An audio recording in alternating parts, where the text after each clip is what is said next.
A delightful good morning to all aspirants. A winner is a dreamer who never gives up. With this quote of Nelson Mandela, we welcome you all to the Civilspedia's Daily Current Affairs analysis for the day of 9th November, brought to you by Shankar IAS Academy. Before getting to know about the list of topics for today's discussion, we kindly request you to subscribe to the Shankar IAS Academy YouTube channel and click the bell icon to receive the prompt notification from our side. And here are the list of topics taken for today's discussion. And the first topic is about the geographical phenomenon known as the volcanic lightning, and the second topic is about the commemoration of 150th year of Vande Mataram, and the third topic is about the Sudan crisis and the ongoing crisis on the Sudan region, and the fourth topic is about the climate change and the vulnerable population associated with the climate change, and the action needs to be taken with respect to the COP30. And the fifth topic is about the prelims focus, where we discuss about the important current affairs which are very relevant for our UPSC prelims. And the first news article taken for today's discussion is from The Hindu, and it is about the phenomenon known as volcanic lightning. So with this news article, we will be discussing in detail about what is this volcanic lightning phenomenon is of. So what is volcanic lightning? It is a lightning that occurs during volcanic eruptions, and it cannot be observed during the event of thunderstorms. So we need to be very clear to note that this volcanic lightning phenomenon can be observed before volcanic eruptions, and it cannot be observed during thunderstorms. And this volcanic lightning occurs mainly at the early stages, that is before volcanic eruptions, where volcanic ashes, rock particles and water vapors are violently expelled or erupted into the atmosphere. So regarding the formation of this volcanic lightning, the ash particles which got violently erupted into the atmosphere collided and rubbed together to create just enough static electricity, and also the creation of charge separation between the particles. And when the differently charged particles came together, there will be a sudden discharge of electrostatic discharge, will create a lightning effect known as the volcanic lightning. So this will be the formation basics of this volcanic lightning, and this phenomenon can be occurred or observed near the ground where the dense ash cloud formation is happened, or it can be observed at the higher level where the plume of ash formed above the vent of volcano, where the cloud of ashes formed, where on that plume where the water vapor condenses into ice particles that also collide. So this will also act as a differently charged particle, and also creates a differently charged particle apart from ashes and other rock materials, will stimulate the phenomenon called as volcanic lightning. And according to the recent study, this volcanic plumes or the cloud of ashes often contains more water vapor than thunderstorm clouds. So we need to be very clear that according to the recent study, the volcanic plume or the ashes came violently erupted out of this volcanic vent contains more water vapor than the thunderstorm clouds. And with respect to the monitoring mechanism, this volcanic lightning phenomenon is detected by Global Lightning Detection Network, and one such network is known as Worldwide Lightning Location Network, which passes the early warnings as well as the volcanic lightning phenomenon across the globe. And it can be used as an early warning, which helps to evacuate local population when the phenomenon was, as we said, this phenomenon of volcanic lightning will be happened or observed before the volcanic eruptions. So when the occurrence of this volcanic lightning is happening, it will be an early warning symbol to easily evacuate the local population from the vicinity of this eruption. So it will be very helpful for early warning system, and it also alerts the aviation authorities who are all monitoring the flight control system as well as the flight paths, since volcanic ash can possess a high risk to the air turbines of aviations, which causes sediments and solidifies in the air turbine, which lead to the engine failure. So this can also be prevented using the effective monitoring of this phenomenon. And what are the historical reference associated with this phenomenon is that the first written account of this phenomenon was done by Pliny the Younger, describing this phenomenon at the era of 79 AD at the and this phenomenon will be observed by this Pliny the Younger at the Mount Vesuvius of Italy on 79 AD. And the first scientific study conducted regarding this volcanic lightning will be conducted by Luigi Palmieri at the 19th century, and it will be also conducted on Mount Vesuvius of Italy. So this volcano is very important with respect to UPSC prelims. So we need to be very clear to take note of this volcanic event also. And what is this lightning? Lightning is caused by electrostatic discharge, that is, two differently charged particles suddenly came together will discharge. This electrostatic discharge will create the lightning effect due to the charge separation in the clouds. And this sudden neutralization, that is, the two differently charged particles came together to neutralize, will release heat, light and sound, which causes thunder. And what is volcano? A volcano is an opening on Earth's crust it can be observed on the crust area of Earth, that allows the magma, that is the liquefied lava, and gas and ash to escape from this area of opening from the Earth's crust. And this volcanic ash is composed of fine rocks, mineral particles, and not the combustion ash. So this will also be a probable UPSC question. So please note that the volcanic ash is composed mainly of fine rocks and mineral particles and not composed of combustion ash. So this can also be asked in our UPSC prelims. So these are all the important things that need to be noted from this volcanic lightning phenomenon. And moving to the practice question with reference to volcanic lightning, consider the following statement. The first statement: volcanic lightning occurs due to the electrostatic charge generated mainly by collisions among ash and ice particles within the eruption plume. Second statement: volcanic lightning occurs only after the eruption ends, once the ash cloud settles in the atmosphere. Which of the statements given above are incorrect? So in this question they have asked about the incorrect statement, and we can know that the second statement was incorrect because this phenomenon is observed before the eruption, that is volcanic eruption. So the second statement was incorrect, and the first statement was correct because it can be observed due to the electrostatic charge generated mainly by the collision of ash and ice particles. So the first statement was correct and the second statement was incorrect, and here they ask about the incorrect statement, and the answer will be option B, 2 only. Yes. With this we move to the next topic. In the recent event upon the inauguration and commemoration of 150th year of Vande Mataram, our Prime Minister Narendra Modi has criticized the opposition party for truncating our national song Vande Mataram. So with this news article from The Hindu, we will be discussing in detail about the national song Vande Mataram and its associated brief history. The author of our national song was Bankim Chandra Chattopadhyay, who is also known as Bankim Babu from West Bengal, and the national song Vande Mataram was written in the late 19th century and got included in his novel Anand Mat, which was published in the year of 1882, and later it became a powerful patriotic song during the Indian freedom movement. And this song was mainly or widely known through two literary works known as Banga Darshan and its association with Anand Mat. So this Banga Darshan is a Bengal literary magazine which was founded by Bankim Chandra Chattopadhyay in the year of 1872, and this Anand Mat is a novel which got serialized in the Banga Darshan magazine between the year 1882 to 1883. So these are all the important facts that needs to be noted regarding the Vande Mataram song.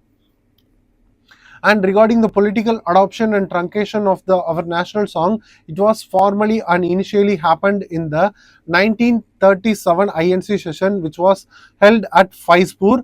And this in this 1937 INC session, the Indian National Congress has formally approved a shortened version of Vande Mataram song, mainly focusing over the first two stanzas based on the committee's recommendation to address the communal sensitivities of that time.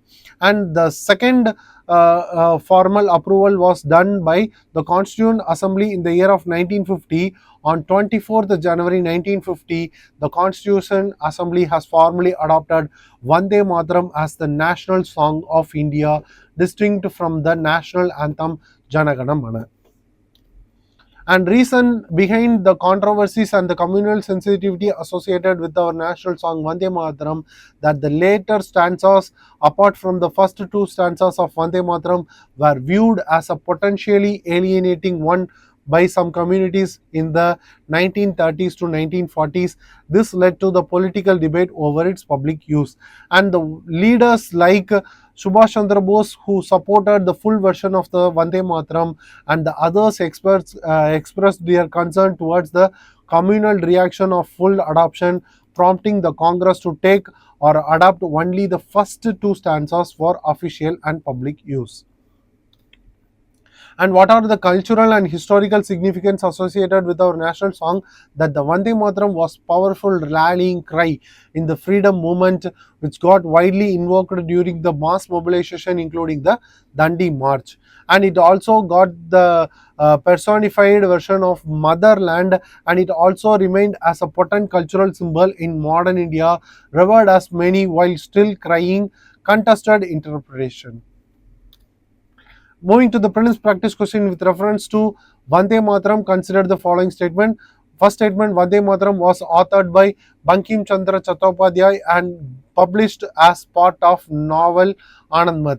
The second statement, in 1937, the Indian National Congress officially adopted the entire six stanza original text of Vande Mataram as its national song without any omission. Which of the statements given above is are correct?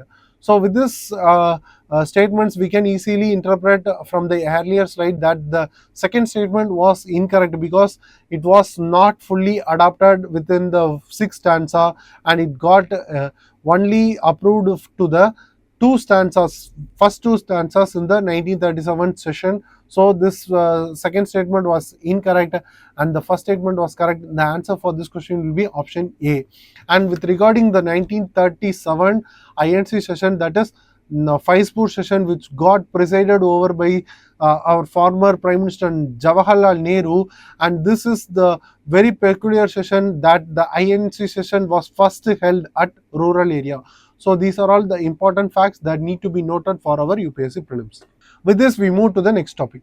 This news article from the Indian Express is explaining in detail about the ongoing Sudan crisis as well as the humanitarian crisis and the other geographical details with related to the Sudanese region in a brief manner. The background of this Sudan crisis was the Sudan has gained independence in the year of 1956 and was the Africa's largest country until the South Sudan, which seceded in the year of 2011. And the current conflict was began on the year of 2023 on April 15, and the main tussle was between Sudanese armed forces and the Rapid Support Forces, and it got triggered by on the breakdown of power sharing between both the forces and the dispute over integration of rapid support forces into the national army after the revolution which got in that area in the year of 2019, and also the military coup which happened in the year of 2021.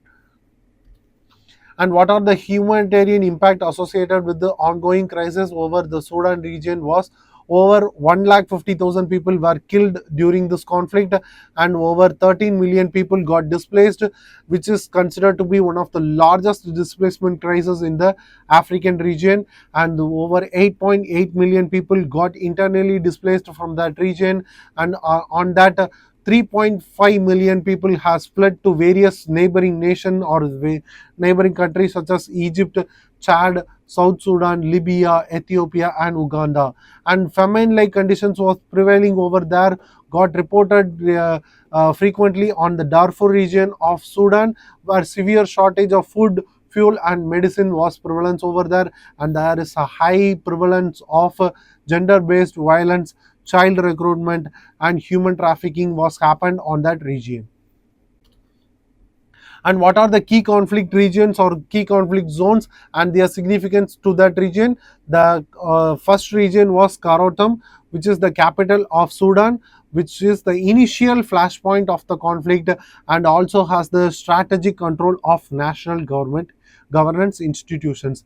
And the second region was the Darfur, which was frequently under the conflict, and it was prevailing over the West Sudanese region, which was historically under the conflict prone zone, and the presence of rapid support forces over there, and the dominance of the rapid support force over the Darfur region was more, and it was the reason for the ongoing ethnic conflict or the ethnic violence. And the third region was Kordofan, which present on the south central zone of Sudanese region, which is considered to be the agricultural region, and also has the key supply routes for various type of communication. And the fourth conflict zone was Gezira, which prevails over the central Sudanese region, which is also an important irrigation zone and the farming zone, which was prevailed over the Blue Nile River basin. And here we can see the imagery depiction of Sudan region, and here are the bordering nations, such as it was Sudan was bordered by nations or countries such as Egypt, Libya, Chad, Central African Republic, South Sudan, and Ethiopia and Eritrea. So this will be very important for our UPSC prelims, and the capital of Sudan was Khartoum. So this will be the Nile River, and it got converged with the Blue River at exactly at Khartoum. So this is Blue Nile River, and this is White Nile River. So this will be very important for our UPSC prelims, and this area will be considered as the Darfur region. So these are all very important for our UPSC prelims. So kindly note the region and the neighboring countries associated with the Sudanese region, and it is also bordered by Red Sea. And we have to specifically note about the Darfur region, which was present over the western Sudan, and it was bordered by Chad, Central African Republic, and it is home to multiple ethnic groups such as Fur, Mazalit, and Zangwa. So this can also be asked in our UPSC prelims. And the site of conflict since 2000s involving Janjaweed militias, or the who is the predecessor of Rapid Support Force, and it is very notorious for mass displacement and genocide level violence. And with respect to the international dimension associated with the Sudanese conflict or the Sudanese region, was it has become a proxy battleground for various countries such as UAE, Egypt, and Russia, who are all considered as the Wagner remnants, who allegedly backing different factions of the Sudanese armed forces, such as either RSF or SSF, and the humanitarian aid was severely underfunded, as from the recent study conducted by the United Nations response got very underfunded, below 33%. And there is a UPSC previous year question which was asked in the year of 2014 regarding the conflict zones in news. Recently, a series of uprising of people referred to as Arab Springs originally started from option A Egypt, option B Lebanon, option C Syria, and option D Tunisia. So this Arab Spring is related to the uprising of people related to the conflicted zone of Tunisia. So the option D will be the answer. Yes, and there is also another UPSC prelims question which was asked in the UPSC prelims of 2023, and this is also a conflict zone in news. And the question is, consider the following pairs: area of conflict mentioned in news, country where it is located. So this is a correctly matched pair type question, and the first pair is Donbass with related to Syria, and option 2, that is the pair 2 Kachin with Ethiopia, and pair 3 Tigray with North Yemen. How many of the above pairs are correctly matched? So with this matched pair, we can only know that the area of conflict in news by knowing the region which it is associated. So this Donbass region was associated with the region of Ukraine. So it is not correctly matched with Ukraine. So it is mentioned as Syria.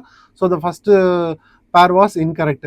And the Kachin was related to Myanmar. And this conflict zone is not correctly matched as given in the question.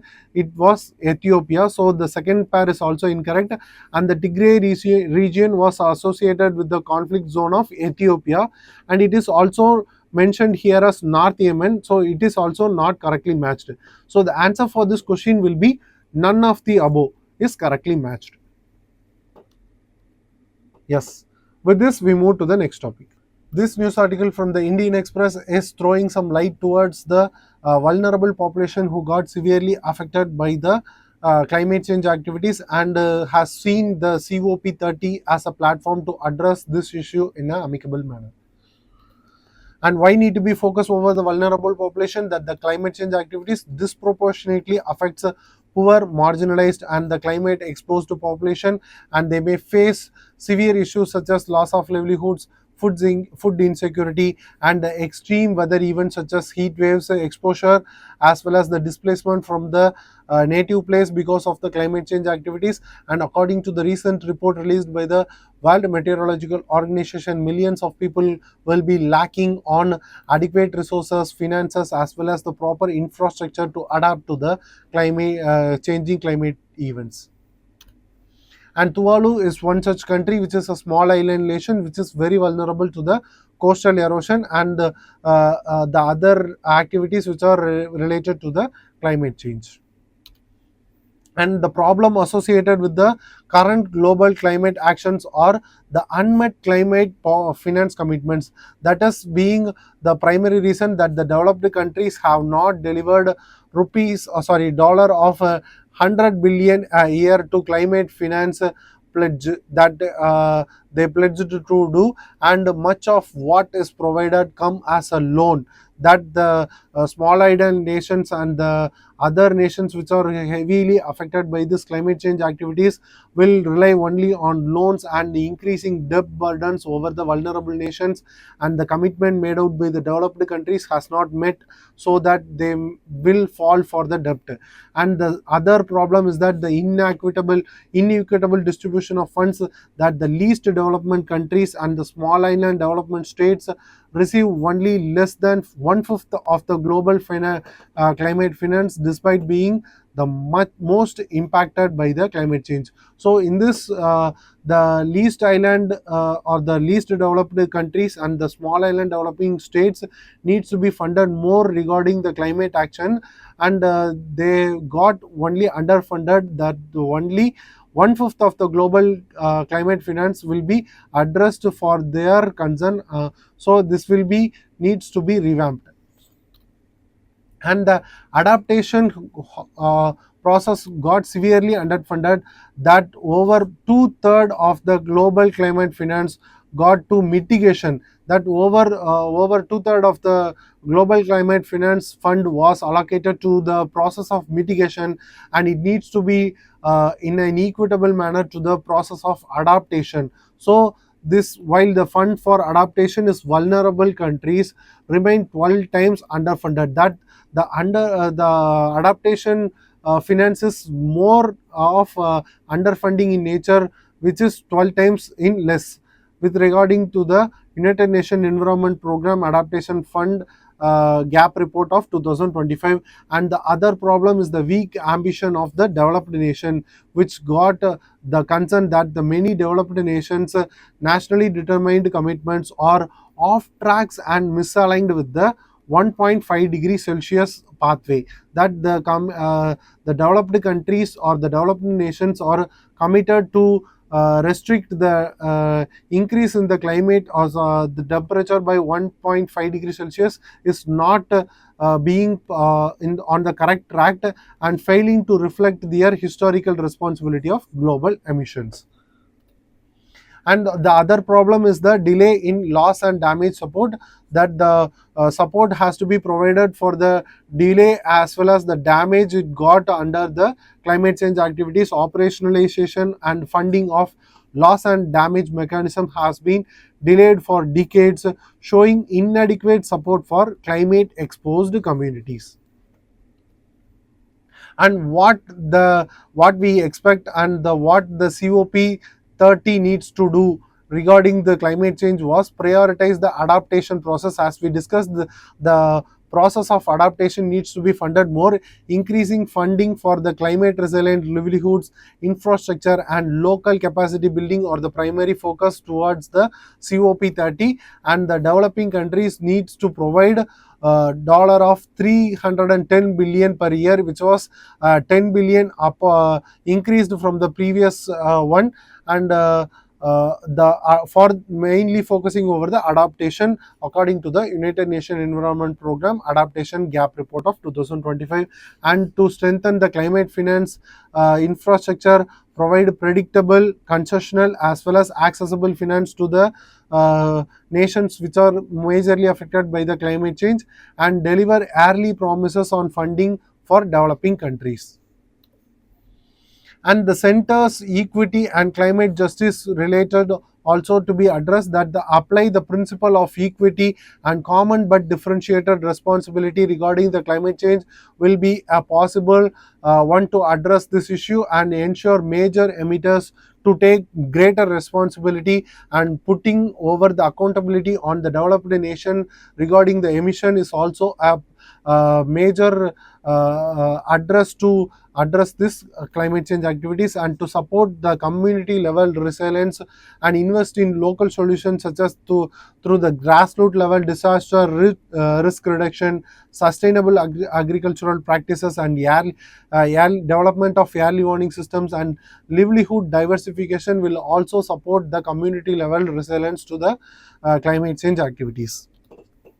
And with respect, moving to the mains practice question, vulnerable nations contribute to least to global emissions yet face the gravest climate risks. Discuss how the persistent gap in finance, adaptation, and loss and damage support highlights the need for vulnerability centered agenda at COP30. This is a 15 more question and we need to be addressed within 250 words. So take this question and post your answers in the comment section given below, and we will evaluate and give the feedback in the comment section itself. With this, we move to the next topic. And coming to the Prelims Focus, the first topic is about the World Cooperative Monitor Report, which is being recently released, and our Prime Minister Narendra Modi has congratulated both Amul and IFFCO for securing first and second rank respectively in the global ranking for cooperatives. And this World Cooperative Monitor Report is the only report of its kind which is calculating or collecting annual quantitative data regarding the cooperative movements worldwide, and it is being designated to collect the economic robustness, organizational efficiency as well as the social data associated with the cooperative movement across the globe. And it is being recently released by International Cooperative Alliance and the European Research Institute on Cooperatives and Social Enterprise. And this International Cooperative Alliance was established in the year of 1895, and it has the headquarters in Brussels of Belgium. And we also has to note about the IFFCO, which is the Indian Farmers Fertilizers Corporation, which is established in the year of 1967. And we also has to note about this year, that is 2025, has been designated as the United Nations Year of Cooperatives. So these are all the important facts that need to be noted from the UPSC Prelims point of view. And the second topic is about the India's first digital census, which is being conducted under two acts, namely the Census Act rules, Census Act of 1948, and the rule known as the Census Rules of 1990, and it will be completed within the two phases. The first phase consists of house listing as well as housing operation, on which 30 questions will be asked regarding the housing amenities, and will be focusing more over the selected areas across the country from November 10 to November 30. So the first phase consists of this, and the second phase will be the enumeration regarding the population. So the second phase consists of the counting of population based by caste. So we need to note that this is the first time that in independent India the counting of population will be done based on the caste. So this will be very important for our UPSC prelims. So please note that, and the calculation or the estimation of census will be comes under the Registrar General of India and the Census Commissioner of India. So this both bodies will be functioning under the Ministry of Home Affairs. So these are all the important facts. and the estimated time span of this population census will be covered around 11 months from April 1 to February 28 of the following year. And what was the last time that the census has been conducted in India was 2010 and 2011. And second thing that we need to know about is that regarding this first digital census, there is a two mobile application for calculating the population estimation regarding the digital census, and it is being launched by Registrar General and Census Commissioner of India, which is functioning under Ministry of Home Affairs. And what are the two applications that are involved in the process of digital population census? The first application is Digital Layout Map, which calculates the estimation of housing.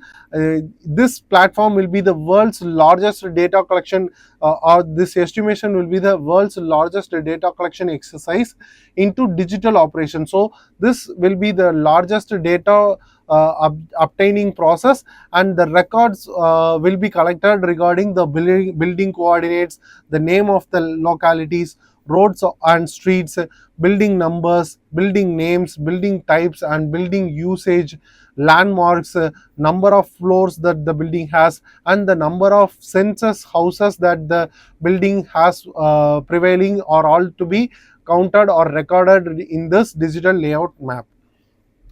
And the second app is Census 2027 House List, on which the estimated population has to be enumerated. The primary aim of this Census 2027 House List is to enhance the speed, accuracy, and reliability of the house listing as well as housing census operation, laying a strong foundation for the upcoming population enumeration phase. So on which the population enumeration will be overlaid, and this both application will be compatible with both Android as well as Apple iPhones. Moving to the prelims practice question with reference to India's first digital census, consider the following statement. First statement, it allows citizens to self-enumerate their household details through a mobile application. And the second statement, the census is conducted by the Ministry of Electronics and Information Technology. Which of the statement given above is are correct? So we can we have to note that the first statement was correct, because this app or this census will allow for the self enumeration of their household through this mobile application. So the first statement was correct, and the second statement was incorrect because it is not conducted by the Ministry of Electronics and Information Technology. And I ask you to kindly put what is the ministry that is being responsible for taking this first digital census in the comment section given below. So the answer for this question will be option A, one only. Yes. With this, we came to the conclusion of this video. Hope you guys like the video. Please share your positive comments and suggestions in the comment section given below, and share the answer in the comment section itself. We will evaluate and give the feedback in the comment section itself, and share the video to your friends. And please don't forget to subscribe the Shankar IAS Academy YouTube channel and click the bell icon for receiving on-time notification. Thank you for watching us. Have a good day.